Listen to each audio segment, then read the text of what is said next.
So ಈಗ ನೋಡ್ಬೋದು ನಾವು ಸೊಪ್ಪು ಮತ್ತು ಬೇಳೆ ಎಲ್ಲ ಬೆಂದಾಗಿದೆ ನೋಡಿ. ಬೇಳೆ ಆಲ್ಮೋಸ್ಟ್ ಕಂಪ್ಲೀಟ್ ಈ ಥರ ಸ್ಮ್ಯಾಶ್ ಆಗ್ತಾಯಿದೆ. ಸೊ ಇದನ್ನೇನು ಮಾಡೋಣ, ನಾವು ಸ್ಟ್ರೈನ್ ಮಾಡಿಕೊಂಡು ಇದಕ್ಕೆ ಏನೇನು ಮಸಾಲೆ ಹಾಕಿ ಹೇಗೆ ಪಲ್ಯ ಹೇಗೆ ಮತ್ತು ಸಾರು ಹೇಗೆ ಮಾಡೋದು ಅಂತ ನಾನು ನಿಮಗೆ ಕ್ವಿಕ್ಕಾಗಿ ತೋರಿಸ್ತೀನಿ. ಒಂದು ಸ್ಟ್ರೈನರ್ ಇಟ್ಕೊಂಡಿದ್ದೀನಿ. ಸ್ಟ್ರೈನರ್ ಪ್ಲಸ್ ಕೆಳಗಡೆ ಒಂದು ಪಾತ್ರೆ ಇಟ್ಟಿದ್ದೀನಿ. ಇದನ್ನು ಇಮಿಡಿಯೇಟಾಗಿ ನಾವು ಚೂರು ಬಸ್ಕೊಂಡ್ಬಿಡೋಣ.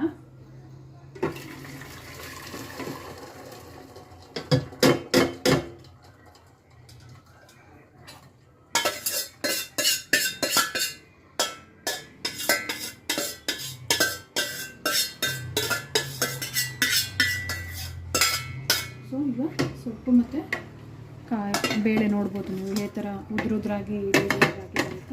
ಸೊ ಇದು ತಿನ್ನೋಕ್ಕೆ ನಮಗೆ ಚೆನ್ನಾಗಿರುತ್ತೆ. ಜಾಸ್ತಿನೂ ಬೆಂದಿಲ್ಲ, ಮೀಡಿಯಮ್ ಆಗೂ ಬೆಂದಿಲ್ಲ. ಇದು ಸ್ವಲ್ಪ ನೋಡಿ ನೀಟಾಗಿ